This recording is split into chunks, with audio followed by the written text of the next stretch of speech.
చెలి మనసే శివధనుసైనది, తొలి చూపుల వశమైనది, బలపు స్వయంవరమైనప్పుడు గెలువనిది ఏది? ఒక బాణము ఒక భార్యన్నది, శ్రీరాముని చిరయసమైనది, శ్రీవారు ఆ వరమిస్తే సిరులన్నీ నావి.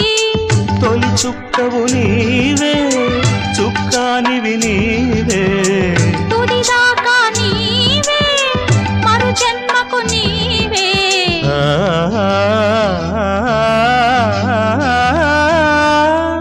జానకి కలగనలేదు రాముని సతి కాగలనని ఏనాడు, రాముడు అనుకోలేదు జానకి పతి కాగలనని ఆనాడు.